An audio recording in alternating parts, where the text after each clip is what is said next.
성도 여러분, 좋은 아침입니다. 오늘도 신실하게 말씀 앞에 서시는 성도님들의 모습이 또 하나님의 기쁨이고 또 저희의 힘입니다. 감사합니다. 데살로니가전서 4장 13절에서 18절 말씀 보도록 하겠습니다. 13절, 형제들아, 자는 자들에 관하여는 너희가 알지 못함을 우리가 원하지 아니하노니 이는 소망 없는 다른 이와 같이 슬퍼하지 않게 하려 함이라. 자, 오늘은 사별의 고통을 겪고 있는 데살로니가 성도들에게 바울이 주는 또 위로와 또 소망의 말씀입니다. 사별은 누구에게나 큰 고통입니다. 또 특별히 당시 박해가 굉장히 심했던 시절의 사별은 지금보다 조금 더 갑작스럽게 찾아오는 일이었을 수 있습니다. 순교를 당하는 일도 있었을 수 있고요. 이와 같은 죽음은 또 갑작스럽기에 더 큰 고통이 될 수 있을 것입니다. 게다가 데살로니가 성도들은 복음의 진리를 충분히 배우지 못한 상태에서 종말에 대해서 일부 잘못된 가르침들이 들어와 있었고요. 그래서 성도들의 죽음으로 인해서 엄청난 혼란에 빠지기도 했습니다.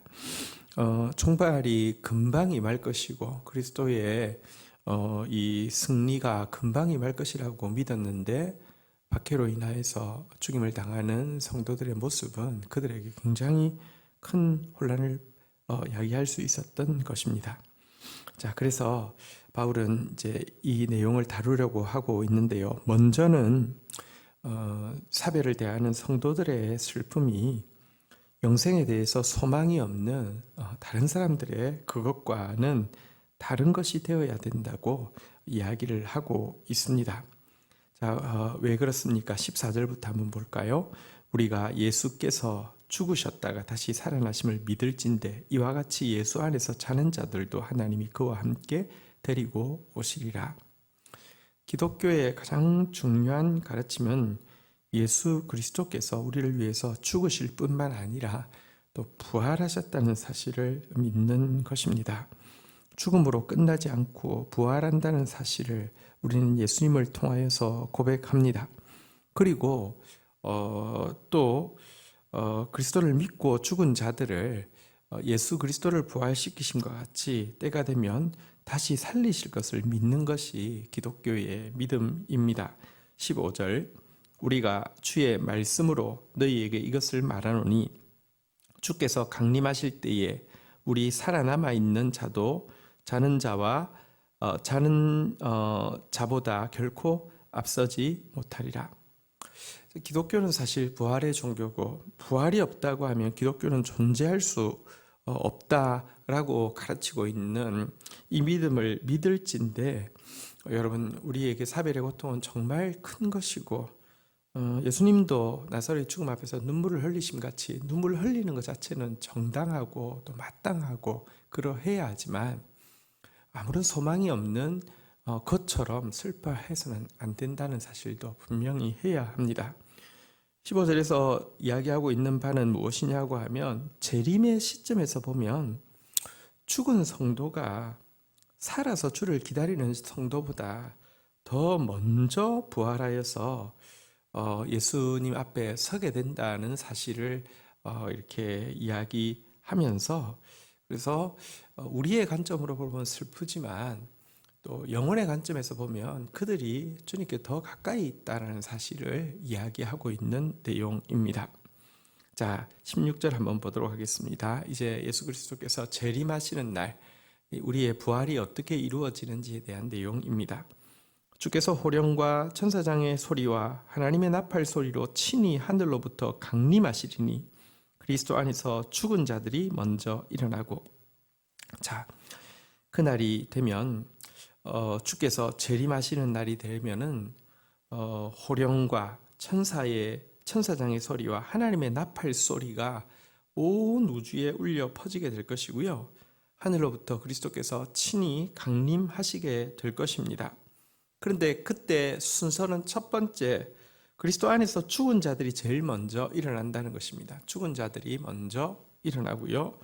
두 번째, 17절, 그 후에 우리 살아남은 자들도 그들과 함께 구름 속으로 끌어올려 공중에서 주를 영접하리니 그리하여 우리가 항상 주와 함께 있으리라. 두 번째는 살아남아 있는 자들도 이제 그 변화되어서 그래서 세 번째, 함께 구름 속으로 끌어올려진 바 될 것이고, 그래서 공중에서 주를 영접하게 될 것이다.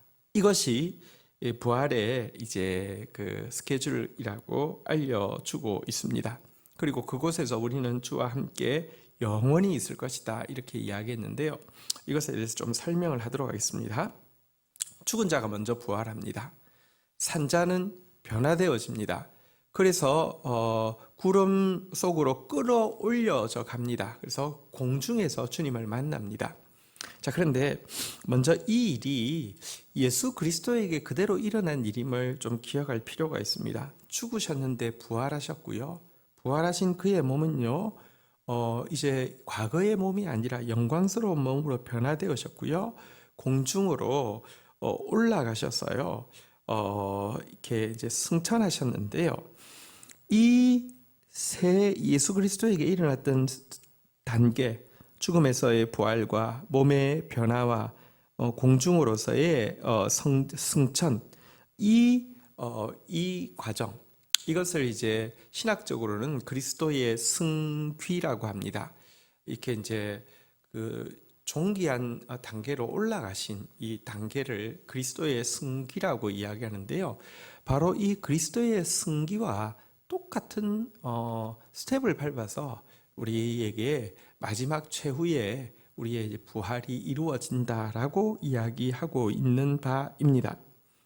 그래서 여기서 구름 속으로 끌려 올라간다라고 할 때 이 끌려 올라간다는 게 이제 보통 한자로 이야기하면 휴거입니다. 끌어올려진다, 이게 휴거인데요. 이 휴거라는 게 사실 실제 구름으로 이렇게 뭐 갑자기 끌어올려지는 것을 이야기하는 것은 아닙니다. 그리스도의 지옥까지 내려가셨던 그리스도가 하늘 위까지 올라가시는 이 존귀해지시는 이 단계, 이 올라가심을 이야기하고 있는 바입니다. 여기서 말하는 공중이라는 것은 사실은요, 공중에서 영접한다는 말은 어떤 의미가 있냐고 하면 어떤 지상이 아니라 위에 어떤 공간을 이야기하는 바가 아닙니다.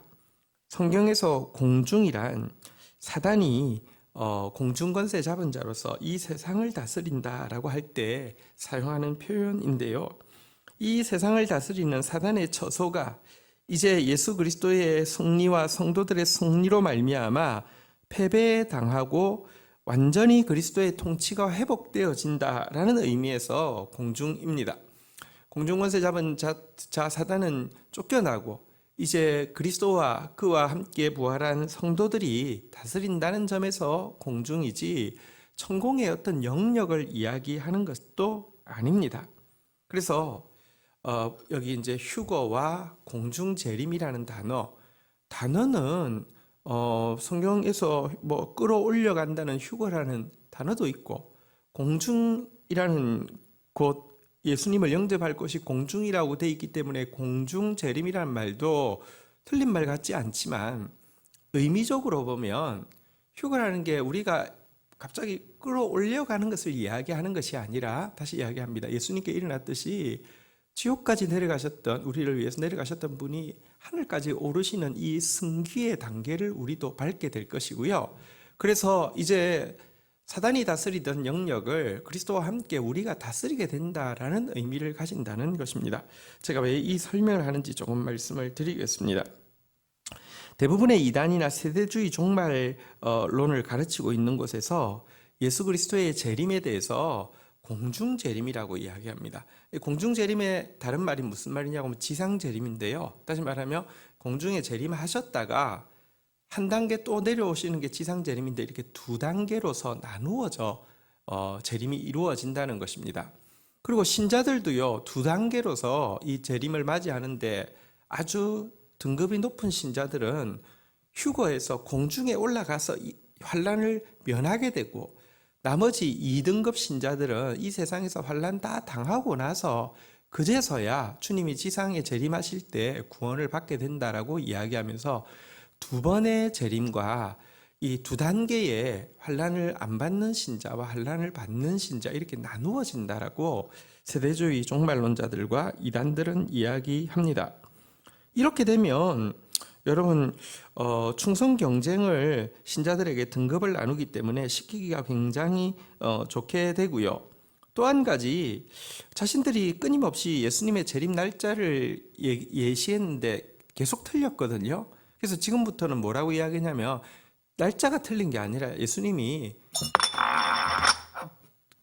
지상 재림을 아직 안 했을 뿐이지 공중 재림을 했다는 겁니다. 자기들이 그 지정한 날에 공중 재림을 했다는 것입니다.